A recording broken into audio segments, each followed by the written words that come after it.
We're back and welcome to Tech Week in View, where we take the biggest stories of the week, chew them up, spit them out and tell you what we think. Stay tuned.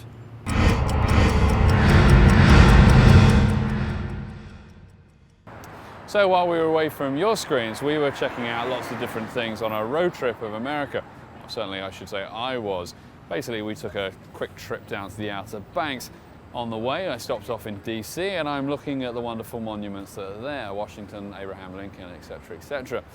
What amazed me was suddenly a fleet of Segways flying around the corner at high speed with a number of tourists on them.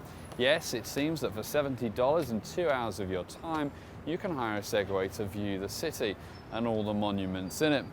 Why not do the Vietnam Memorial via Segway rather than actually taking some time to walk down and read what's going on? It just seems to me like a bonkers idea, not only because it's like an armchair approach to city tourism, but also because actually Washington isn't that big, and the sights that you can see, well, you can pretty much get away with using your legs.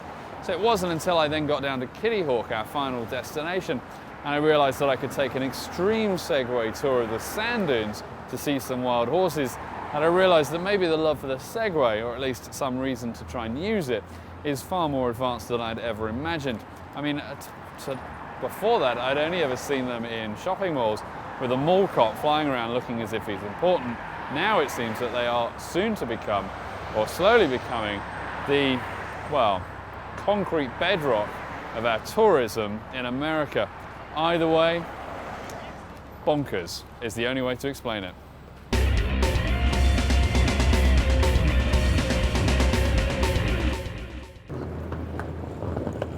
So if you've been following Sonos, you really want one, but up until now can't really justify the almost £1,000 price point in the UK, I've got some good news for you.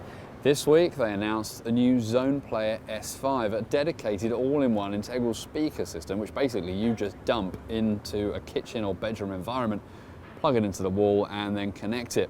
Now if you've already got a Sonos system, it obviously already works with that, and if you haven't, it's a considerably cheaper entry point. Unfortunately, you won't get the dedicated remote control. You'll have to control it via the PC or Mac. Don't panic, software is free. If you have, however, got an iPod Touch or an iPhone, you can download an app for that. Yep, there's always an app for everything, isn't there? Why is this so exciting? Well, basically, the system's really good. As I said, you can stream up to 42 different locations with different music playing in all those locations, all controlled by a central hub, i.e. a piece of software. But what it means is that for the rest of us that have really been excited by this notion but been put off by the price, the £350 price point, while still a tiny bit expensive, is certainly cheaper and certainly empower your music to new levels in your home. The Amazon Kindle is finally coming to the UK. Woohoo! I hear all those bookworms, or e-bookworms should I say, screaming with joy. But there's a catch, there always is, isn't there? One of the interesting things is that it seems to have been a launch that's just been, well, bungled and rushed. I say that because of a number of things. One, you can get it in the UK, but you have to buy it from Amazon.com.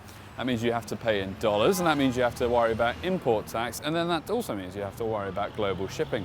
It seems strange, why not just get Amazon to ship it to the UK and then sell it from the UK store?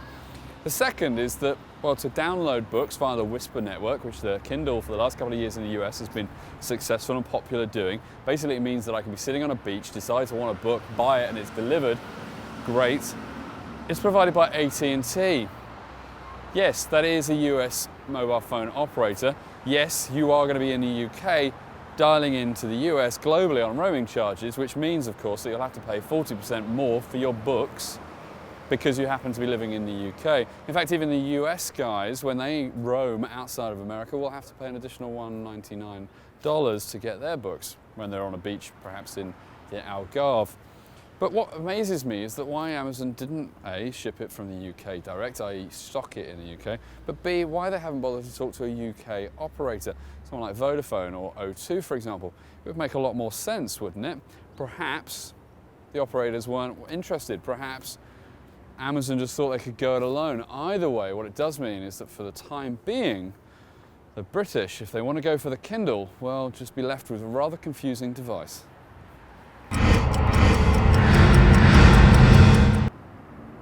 Check.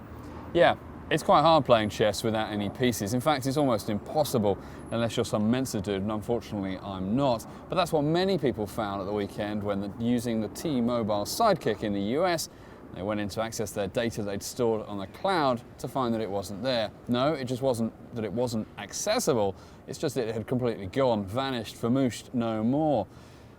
But what does that mean? Well, for T-Mobile customers, well, they're probably in trouble. They're probably going to, they've lost everything, haven't they? Emails, data, pictures, their life. And I'm sure Perez Hilton, who's a big T-Mobile Sidekick fan, is probably screaming blue murder at T-Mobile right now. But it does have bigger implications. I'm not really fussed about the T-Mobile Sidekick, to be honest. I'm not a kid, I'm not really into that sort of thing. But for the cloud computing as a whole, what happens when you go to check your email and it's gone? Maybe your Flickr account, all those photos from your childhood, your children, your friends, disappeared to come back no more. We'll talk about the cloud and how it's going to save us massive amounts of hard drive space, the ability to back up our data, and then nobody talks about the ability to back up the backup, which in itself seems to be, could be a problem if suddenly all of these systems come crumbling to an end. After all, if you've got no data, what good are you to anybody? Well, that's it for this week's show. Hope you've enjoyed it. Why don't you tune in next time for more news, reviews, tips, tricks, opinions, and much more. I'm Stuart Miles. This is Megawatt TV. Thanks for watching.